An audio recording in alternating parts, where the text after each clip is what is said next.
3 years later, DCA held its first competition, its first championship, I should say, in Milford, Connecticut. And of course, over the years, there were growing pains, but the circuit thrived, and it became the goal of every senior corps to participate in DCA and win the championship. A title that was greater than the World Open, that was more prestigious than the American Legion Championship, a title that was more sought after than the VFW Championship. In later years, Drum Corps associates somehow managed to overcome the fierce rivalries of the 1940s, 50s, and 60s, and more the Corps eventually learned that by working together, they could improve the activity. Not simply the spirit of competition, but also the unification of rules and cooperation among the various corps for the benefit of all.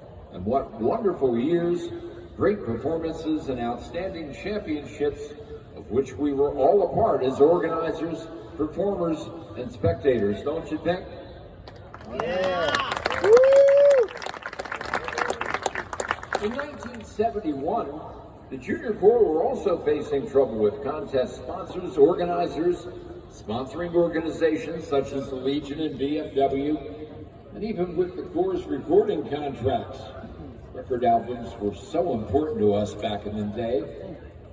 And later that year, 13 corps came together to create DCI, Drum Corps International. Those 13 corps recognized what DCA had accomplished and set about a similar course. And more, the Junior Corps eventually learned that by working together, they could improve the activity. Not simply the spirit of competition, but also the unification of rules and cooperation among the various corps for the benefit of all. Sound familiar? Well, yep. What wonderful years and great performances and outstanding championships we have witnessed since then, don't you think? Oh, yeah. Now, while DCA essentially remained as a weekend activity, the DCI Corps, led by the Casper Troopers, developed tours of the country. Contests could be held any night of the week due to the youth participating in these corps. And for everyone, the cost of transportation and, well, pretty much for everything increased as inflation took its toll. The DCI Corps felt the competitive pressure to succeed as the cost of these coast-to-coast tours skyrocketed.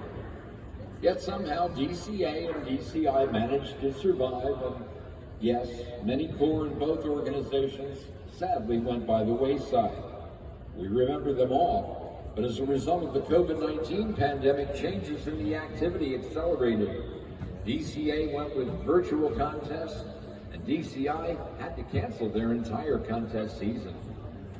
Which brings us to today.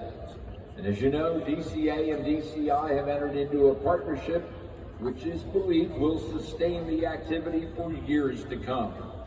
And as the founding members of each corps came together, so are the two organizations. It's hoped and expected that 2024 will usher in a new and vibrant era for all drum corps.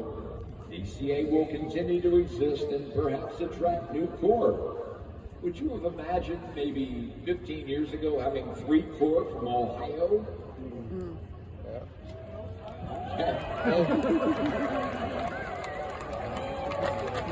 Competing corps from both circuits will be seen in more and more venues with increased opportunities for mini corps and alumni corps, and of course the INE. We believe this future is bright.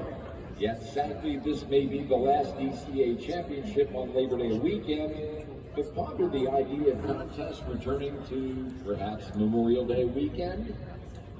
12 corps weekend contests in Clifton, Landisville, Bridgeport, Seymour, Mount Olive, Williamsport, and here in Rochester, with a wider variety of performances.